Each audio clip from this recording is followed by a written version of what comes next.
Vous êtes bénis depuis votre position. Nous bénissons le Seigneur pour la vie que Dieu accorde à chacun. Et vous avez vu que je suis un peu absent quelque temps. Je me suis retiré un peu parce que c'était important pour moi de chercher la face de Dieu. Et je reviens avec une force et avec une orientation de la part du Seigneur. Le mois de novembre s'ouvre à nous. Et j'aimerais que chacun de nous puisse anticiper l'année. Ne pas attendre que l'année tombe sur nous et de pouvoir entrer dans l'année comme ça. Donc, dans ce mois, nous partagerons la pensée que Dieu nous donne. Alors pour aujourd'hui, j'ai un texte pour vous, mais permettez-moi de vous saluer. Merci pour l'amour que vous avez pour le Seigneur. Pas pour moi, mais l'amour que vous avez pour Dieu. Merci pour votre attachement à Dieu. Merci pour votre vie de prière. Si vous avez l'habitude de prier, vous avez l'habitude de méditer, vous êtes sur la bonne voie. Mais si vous n'avez pas l'habitude de méditer, mais vous avez l'habitude de prier, sachez que si vous ne méditez pas et vous priez, vous n'avez rien compris. Il faut méditer pour prier. Parce que quand on médite, on a la parole, on a les mots pour nous permettre de rappeler à Dieu ses promesses par rapport à des situations que nous vivons. Comprenez quelque chose. Dieu reconnaît ses enfants lorsque un enfant de Dieu rappelle à Dieu ses promesses. Or, quand tu ne lis pas la Bible, c'est quoi tu vas rappeler à Dieu? Si tu ne lis pas la Bible, c'est quoi tu vas dire à Dieu? Tout le monde parle, même un païen. Quelqu'un qui ne va pas à l'église, il peut dire, Seigneur, écoute-moi, fais ça.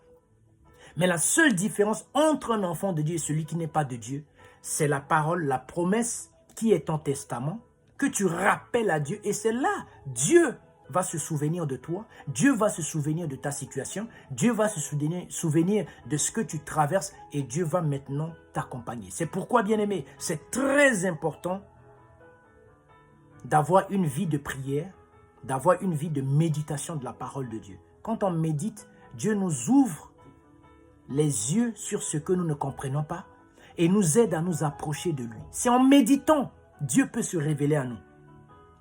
Le Saint-Esprit est venu travailler là où il y a la parole de Dieu. Là où il n'y a pas la parole de Dieu, ne vous fatiguez pas. Vous pouvez jeûner sans méditer, il n'y a pas de problème.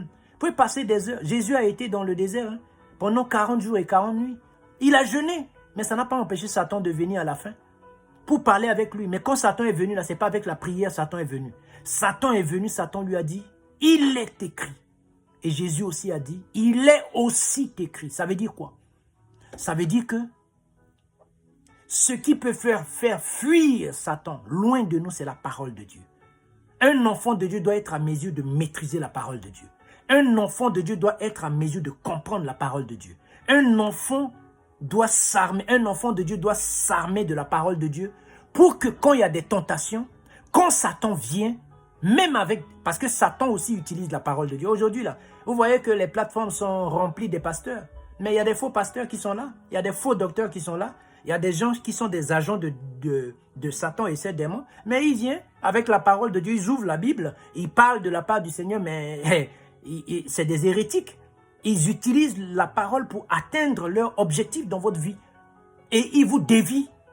Ils vous dévient. Ce n'est pas aujourd'hui. C'est même quand Jésus était venu. Quand Jésus même était là, il y avait des faux docteurs qui étaient là. Donc comprenez, un enfant de Dieu doit avoir la connaissance, doit avoir une vie de méditation de la parole de Dieu. Et c'est là, ça va t'aider. Alors le texte que j'aimerais partager avec vous, aujourd'hui, ça se trouve dans Proverbe 16 et le verset 7. Voici ce qui est dit.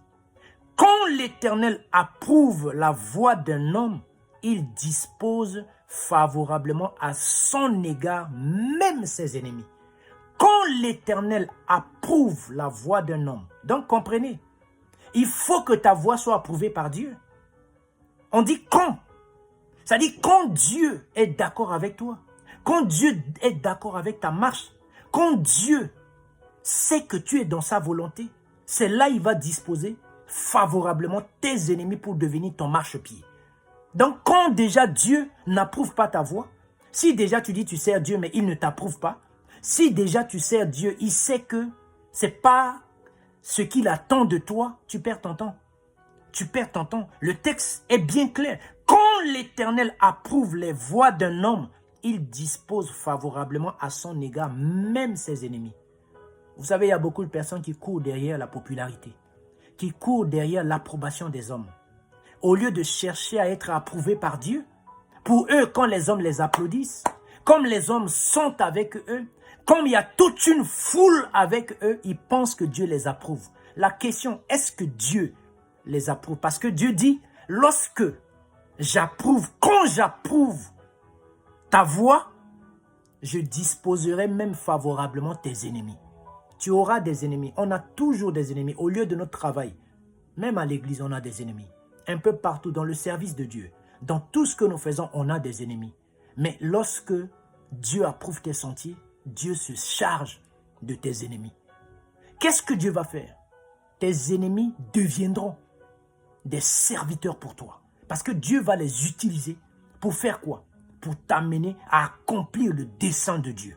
Dieu va les utiliser. Nous avons dans la Bible, pour ne pas raconter toute la Bible, nous avons l'histoire de Mardoché et Aman.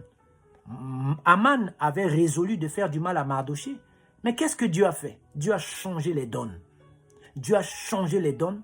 Aman est devenu le serviteur de Mardoché. Aman, avant de mourir, il a d'abord servi Mardoché et maintenant, il a connu la mort. Donc, comprenez quelque chose. Arrêtez.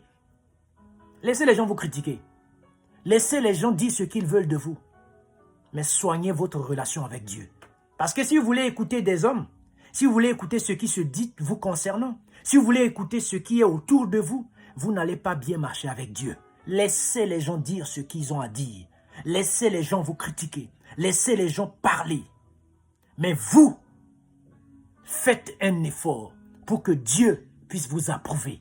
Parce que lorsque Dieu va vous approuver, les mêmes personnes qui vous critiquent, les mêmes personnes qui parlent de vous, les mêmes personnes qui font des commérages en votre nom, les mêmes personnes qui passent dans des maisons, n'importe où pour raconter des choses en vos noms, c'est leur bouche Dieu va utiliser pour dire, celui-là, celle-là est une servante de Dieu, celui-là est un serviteur de Dieu. Donc laissez les gens parler. Cherchez à plaire à Dieu.